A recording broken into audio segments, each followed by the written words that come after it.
So to our first session tonight, Reclaiming the Earth. So tonight is all about rebuilding, reclaiming, restructuring.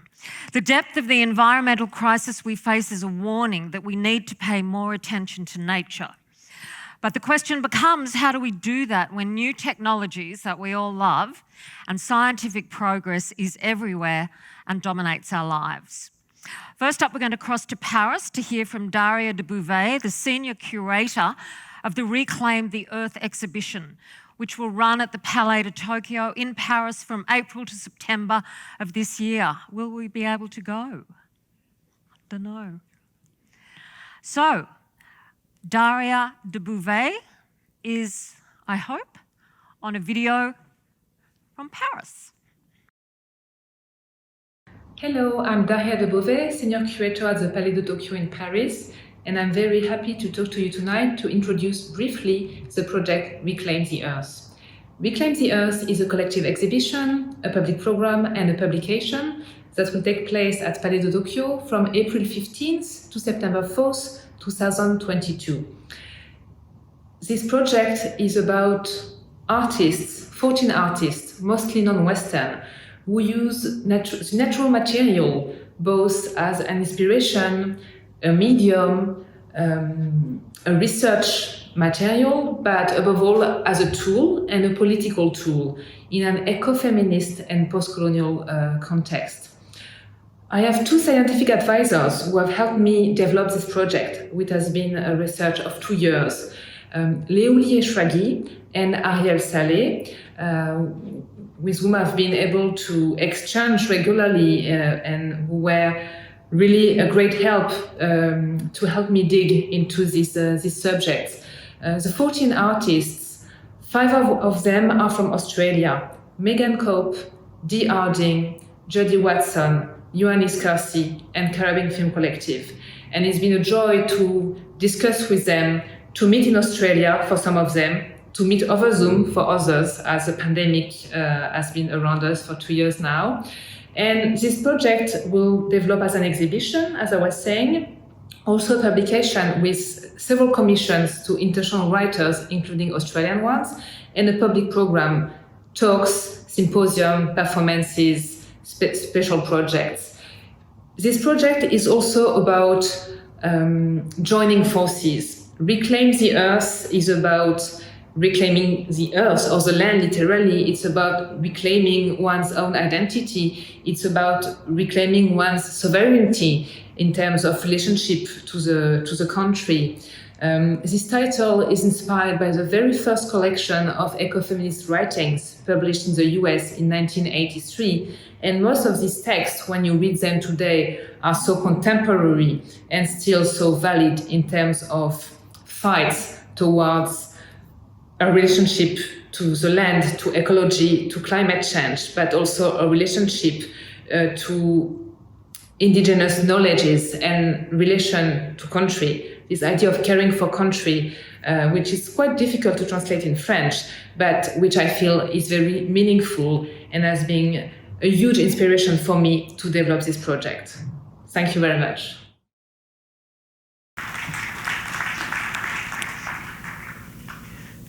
So now I'd like to bring in via Zoom one of the artists from the Reclaim the Earth exhibition, Judy Watson, who you can see up on your screen, a wonderful artist who joins us from Brisbane tonight, and one of the scientific advisors to that exhibition, Ariel Saleh, in Sydney, but also on Zoom. Judy Watson was born near the Mount Isa region of Queensland and lives and works in Brisbane. She uses printmaking, drawing, painting, and installation to explore themes relating to her Aboriginal heritage. Judy's matrilineal family is from Wanyee country in northwest Queensland, and her work is inspired by traditional Wanyee culture. Judy, welcome, and tell us about the work you'll be exhibiting to the Reclaim the Earth exhibition.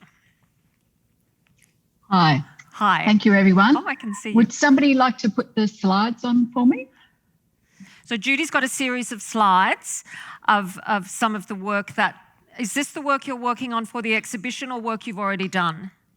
No, it's some work that I've already done and then one which is for the exhibition. Mm-hmm. So first of all, just introducing myself, this is my grandmother and my mother.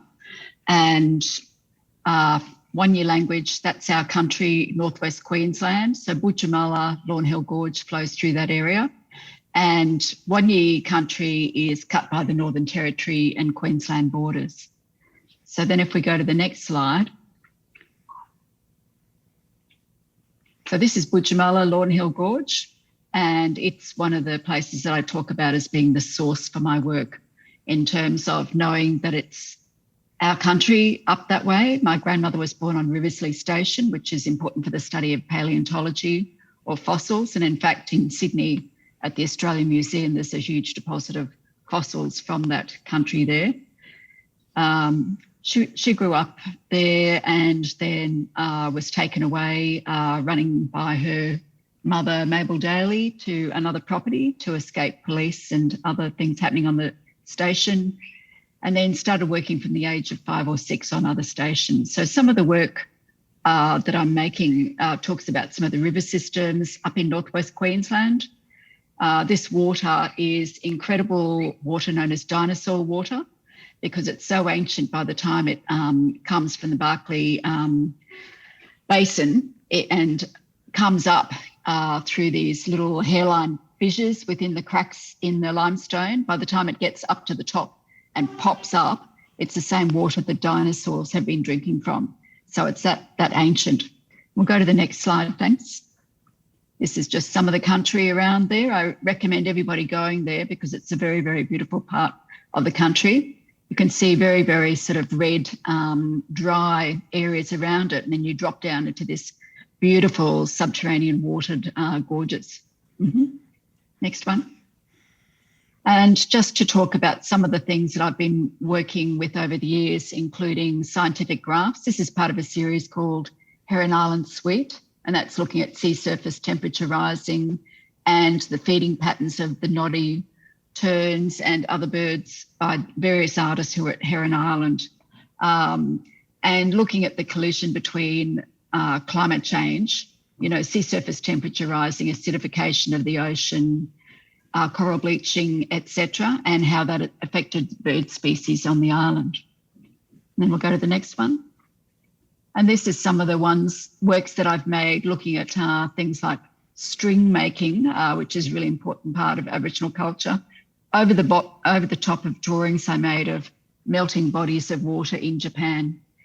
And this one here is about atmospheric carbon dioxide, which has been sown and indigo dyed and placed into the canvas. And next one. And these couple of works were looking at fires that were occurring across Australia. So this is talking about temperatures, and this is talking about fire danger ratings around Australia, around the states. This is the final call, which is a whole lot of works hanging in Maroochy Gardens, but with climate change charts on them, and then changing because of how the weather was treating them as well as showing what's affecting our planet. And then the next one. Okay, this is one that's on the way of the Burrum River, a place where my dad's side of the family have spent time, and we've spent time as kids. And then the next one. This one actually has some of the lost islands of the Seine. It's got a climate change chart, which is outlined in rust, which is constantly eating through, and then it's been dyed with indigo Shibori technique. And this is an old map of Paris showing some of the islands that used to exist before transformation and urbanisation of the city and the Seine. That's okay, so I think that might be the last one. Yeah. Oh, so Judy, Yeah. you clearly are using water there, the whole, the stories, I guess, of water, the memory of water, and so interesting that you're doing that in Australia and with the Seine River in Paris. Yeah, I've always been interested in bodies of water, and one year people I was interested to note are known as running water people. That's part of, I guess, how they're described, a language group is described. But, I've made works about water in other places. For example, for the Venice Biennale, I was making work about the collision between what was happening in Venice and also what was happening in Sydney at that time, which was the beginning of 97, end of 96, when there was what was called red tides happening in Sydney. Yeah. Too much nitrogen, not enough oxygen, causing these red algae blooms. So it's always been something I've been interested in around the world, including in Australia. Let me bring in Ariel at this point. Hello, Ariel. Hi, I'm just wondering, do we? Good. We have enough light. Yeah. Yes, I think so. Let me tell people a little bit about you, Ariel. Ariel is one of the scientific advisors to the exhibition. She's a sociologist and an activist, and she has a special interest in political and feminist ecology. She's a fellow of the Global University for Sustainability, Hong Kong, visiting professor in humanities at the Nelson Mandela University, and honorary associate in political economy at the University of Sydney. So Ariel, let's talk just a little bit about Judy's work and how that will fit into the exhibition, because I know as an advisor you are aware of many of the artists. How do you see Judy's work fitting into the overall intent of Reclaim the Earth? Well, I have two thoughts about Judy's work today, looking at it. The first is she shot through to us a set of slides which she didn't show tonight, but they were scientific. She'd been playing around with some scientific graphs of temperatures and she loves doing that. Hello? Yeah? She loves doing that. Yeah. She does a lot of research. Oh my God, no wonder nothing is changing. What she hit on there, I don't know whether she was consciously doing this, but for me, I saw there the main disorder of mastery that affects our civilization, which is its specularity, the emphasis on the I, the priority given to the I over all other senses. And nearly all the artists, including Judy too, where she talks about water as re-evoking memory, and all the other artists are talking about embodied knowledge and learning through our senses and responding to nature through our senses variously. So I'm not an expert in the art field, so I wouldn't dare go much further on Judy's work, but I love it. And I especially love the one that was chosen for the Paris exhibition, which was various shades of blue, looking at the Seine. It's just intrinsically, it's exquisite to look at in its own right, let alone the political message, that it carries. Yeah. But Ariel, you are an expert in the whole history of ecological feminism. The Reclaim the Earth title of the exhibition at the Palais de Tokyo in Paris harkens back to that Reclaim the Earth movement from the 80s, when all those crazy women went to Greenham Common, some of whom I knew. I remember back then they were dismissed absolutely as marginal loonies, really. How I know that you have been a part of that movement and followed it for a long time. Do you feel now that finally what you women were saying then has been validated with such a focus now and an understanding of the urgency of climate change action? I think the present conjuncture, the crisis of the present conjuncture, has justified the position we took and which we are still taking, firmer than ever.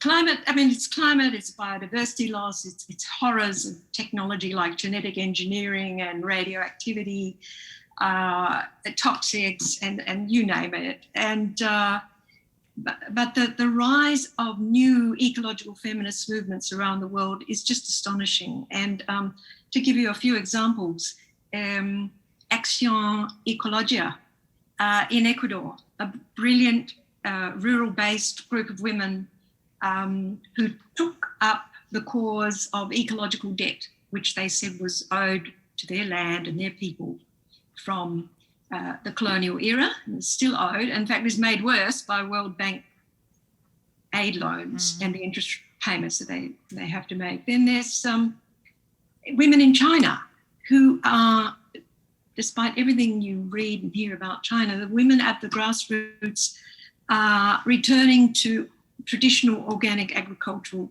methods and fighting their husbands and local bureaucrats about it. We have in South Africa, well, actually right across the continent of Africa, there's a group called Wo Min, which is extremely active. The Wo Min stands for Women Against Mining. And all over that continent, women are organising to protect their country. And then I think even in Turkey or south of Turkey, the Rojava women, who, despite all odds and even a dam taking their water supply, a Turkish dam, are establishing self-sufficient commoning communities, powering away regardless.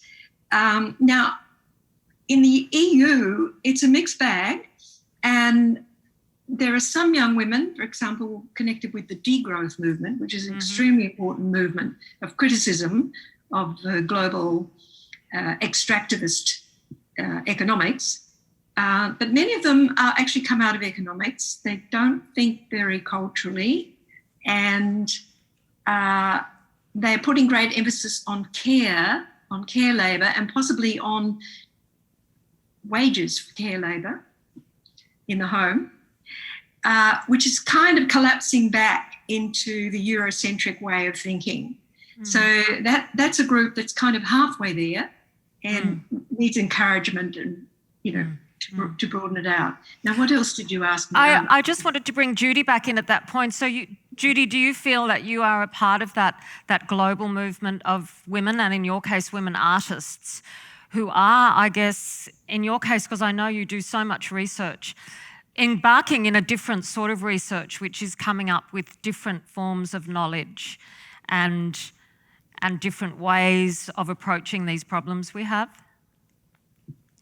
Well, I think I am, as a woman, I'm certainly part of a group of women, and there are certain groups of women that I feel more strongly aligned with than others. I wouldn't say they're exclusively women, but the women are doing a lot of work. And I know, for example, there's a group, which we're part of as an art group in New Zealand at the moment, Aotearoa, and in other places as well. And so it's getting to be a bit of a global exchange of ideas, both in art, science, and management of resources. And I think that that's really, really important. It's really hard to say what artists can do, but we sometimes, like scientists, we experiment a lot. I mean, that's how we get our best work often. And you're trying to highlight things that maybe might be overlooked in a different context, and you're working together, and you're both really interested in different ways of approaching, what's happening around the earth. For example, the Heron Island project was just amazing to see the collision of all those scientific graphs and what it meant for the state of the reef. Yeah. Wonderful to hear from you both. Will you both be lucky enough to be going to Paris for the opening of the exhibition? Well, life is very uncertain at the moment. Yeah. Yes, I feel the same. Very uncertain. Wait and see. It is wait and see. Thank you both so much. Welcome. Thank you very much. Let's put our hands together and thank them so much.